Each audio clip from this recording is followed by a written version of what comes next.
नमस्कार साथियों, स्वागत है आपका फिर से एक नए वीडियो में। आज की इस वीडियो में हम समझने वाले हैं संसाधन नियोजन के बारे में।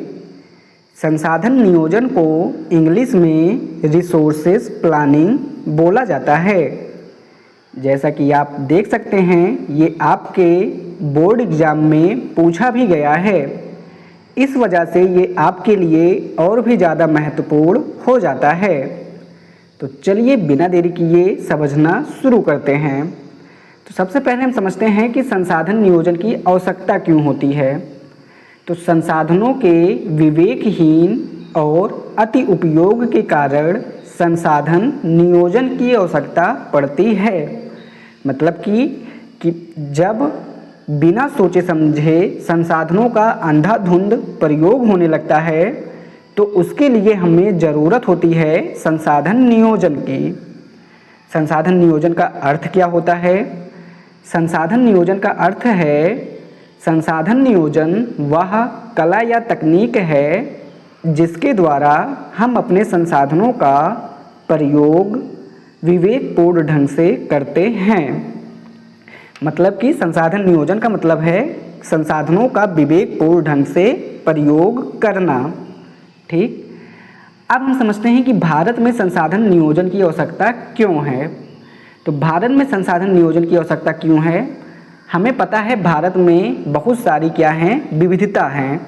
जैसे कि हम देख सकते हैं झारखंड, छत्तीसगढ़ और मध्य प्रदेश में क्या पाया जाता है, खनिज और कोयले के भंडार पाए जाते हैं। वहीं अगर हम बात करें अरुणाचल प्रदेश में, तो यहाँ पे क्या पाया जाता है, जल संसाधन पाया जाता है। लेकिन यहाँ पे किसकी कमी है? यहाँ पे मूल विकास की कमी है।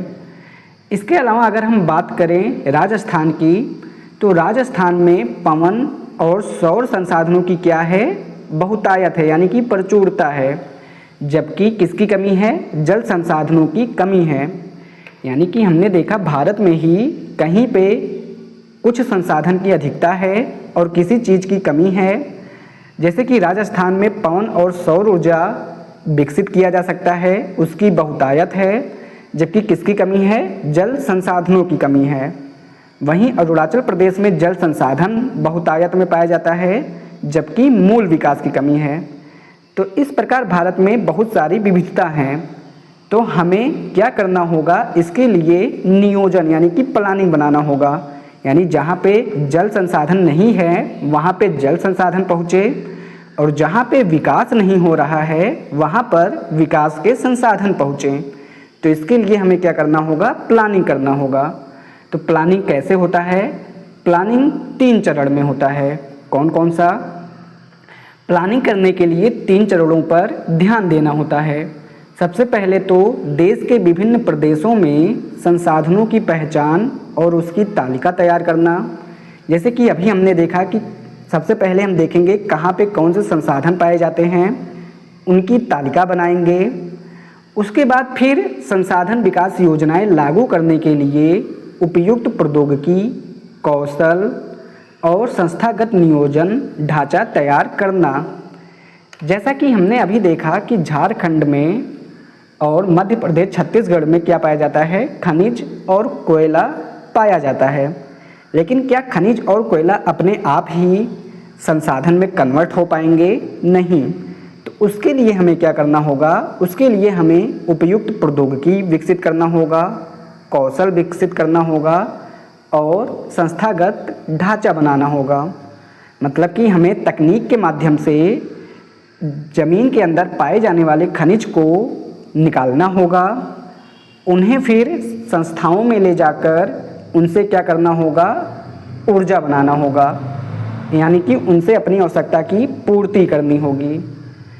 तीसरा क्या चरण होता है संसाधन नियोजन का?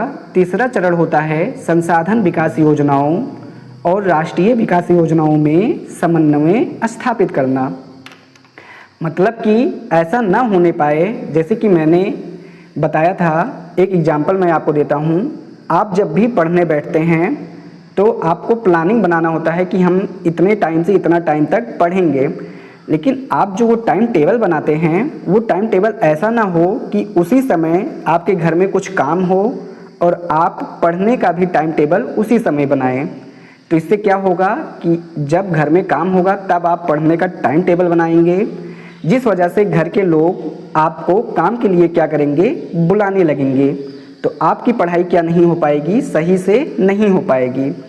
तो कहने का मतलब है जब भी हम कोई भी टाइम टेबल बनाएं, पढ़ाई का ही अगर हम टाइम टेबल बनाएं तो टाइम टेबल ऐसा होना चाहिए कि वो घर के काम के समय ना हो, बल्कि कब हो, जब शांति हो, कुछ भी काम ना हो। तो उसी तरीके से संसाधन नियोजन की योजना बनाते समय हमें ध्यान रखना होगा कि संसाधन विकास योजना और राष्ट्रीय विकास योजना में क्या हो, समन्वय हो। संसाधनों के संरक्षण के बारे में अलग अलग जगहों पर अलग अलग लोगों ने वकालत की, जिसमें से गांधी जी ने संसाधनों के संरक्षण को लेकर कहा है, हमारे पास हर व्यक्ति की आवश्यकता पूर्ति के लिए बहुत कुछ है, लेकिन किसी की लालच की संतुष्टि के लिए नहीं। अर्थात हमारे पास पेट भरने के लिए बहुत है, लेकिन पेटी भरने के लिए नहीं। मतलब कि गांधी जी ने कहा कि लोगों की जो मूलभूत आवश्यकता है उसकी पूर्ति के लिए हमारे पास पर्याप्त संसाधन हैं, लेकिन अगर किसी की लालच को संतुष्ट करना हो तो उसके लिए क्या है, हमारे पास संसाधन की क्या हो जाएगी, कमी हो जाएगी।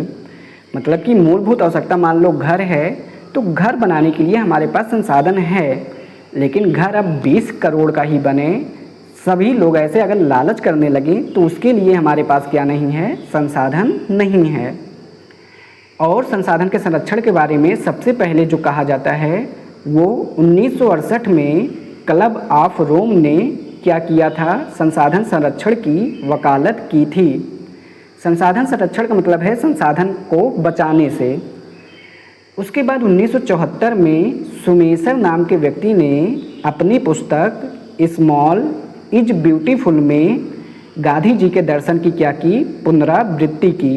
गांधी जी का दर्शन क्या है कि हमारे पास पेट भरने के लिए पर्याप्त संसाधन है, लेकिन पेटी भरने के लिए नहीं। उसके बाद फिर 1987 में ब्रुंडलैंड आयोग रिपोर्ट ने भी क्या किया, सतत पोषणीय विकास की संकल्पना प्रस्तुत की।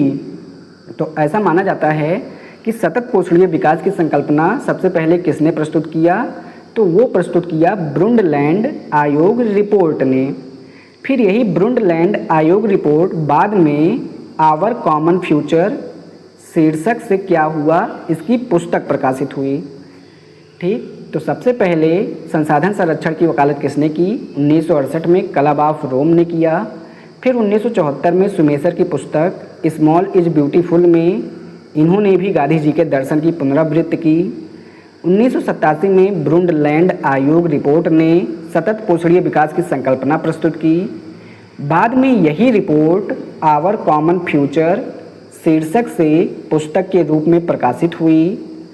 फिर जो कि हमने अभी जाना, उसके बाद अंतर्राष्ट्रीय स्तर पर सतत पोषणीय विकास की संकल्पना किसने प्रस्तुत किया, तो वो प्रस्तुत किया 1992 में आयोजित रियो डी जेनेरो पृथ्वी सम्मेलन। तो अंतर्राष्ट्रीय स्तर पर संसाधन संरक्षण की वकालत रियो डी जेनेरो पृथ्वी सम्मेलन के द्वारा किया जाता है। तो उम्मीद है अभी तक आपको जितना भी समझाया गया समझ में आ गया होगा। अगर अभी भी आपको कोई डाउट है तो कमेंट बॉक्स में ज़रूर पूछिए। वीडियो पसंद आया हो तो वीडियो को लाइक कीजिए। चैनल पे पहली बार आए हैं तो चैनल को भी सब्सक्राइब कर लीजिए। चलिए मिलते हैं आपसे अगले वीडियो में, तब तक के लिए टेक केयर, बाय बाय।